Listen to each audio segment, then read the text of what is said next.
नमस्ते जी। नमस्ते नमस्ते। ये आपने अपने कान में जो पहन रखा है ये फैशन में है कि इसका कोई साइंटिफिक रीजन, ये बताओ प्लीज एक बार। पहले तो साइंटिफिक वर्ड से मेरे को जरा दिक्कत है। अच्छा अच्छा अच्छा। क्योंकि साइंस साइंस ये एक अंग्रेज का मनगढ़ंत चीज है। मुझे एक ही है कि एक ही प्रमाण है, शास्त्र भारत से आया है, सनातन धर्म था, ये सब शास्त्र में लिखा है। किसी ने कुछ लिखा नहीं है, ये शास्त्र में हमको ऋषियों की धरोहर है। तो जब भी आप बच्चे को कान ऐसे पिलते हैं ना, तो हम टाइची करते थे, तो हमको एक एक्सरसाइज ये है, ऐसे खींचना है। तो जैसे पायल पहनती हूँ ना, ये राजस्थानी वाले पहनते हैं, ये लेबर में हेल्प करता है। तो पहले पुरुष और महिला जो थे उनके पहनावा ना एक ही था। वो लंबे बाल थे, वो कुछ पहनेंगे, कान में इतनी लंबी लंबी, आप महाभारत रामायण देखते उसमें जरा अलग दिखाया है।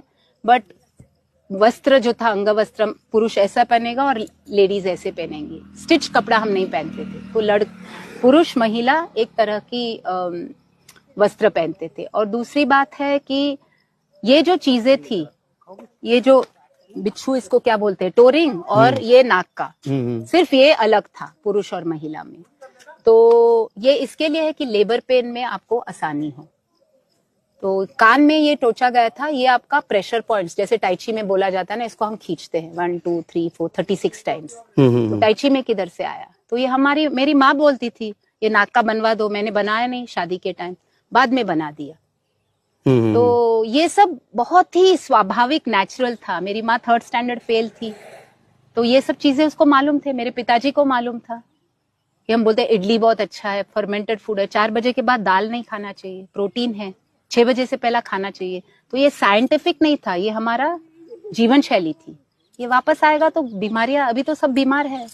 मतलब तो ये फैशन में नहीं है, जीवन शैली में, ये जरूरत है। ये मैं 30 साल से पहन रही हूँ, ये 30 साल से पहन रही हूँ, और लोगों से सीखा। ऑर्डिनरी किसी को, राजस्थान गई थी तो वहां देखा तो ये पहना, तो ये बोले बैक पेन को ये असर करता है आज, बैक पेन।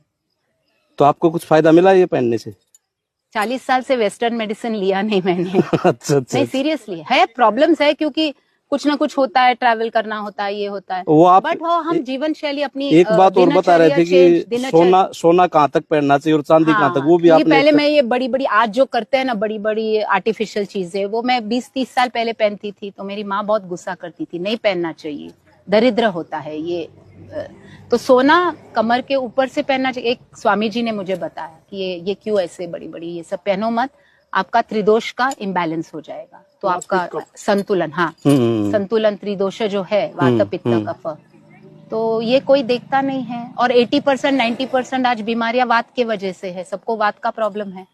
तो रहन सहन, दिनचर्या, ऋतुचर्या तो चल जाता है। ये आप सही करेंगे, बीमारियां नहीं आएंगी। बीमारियां तो वेस्टर्न इन्वेंशन है।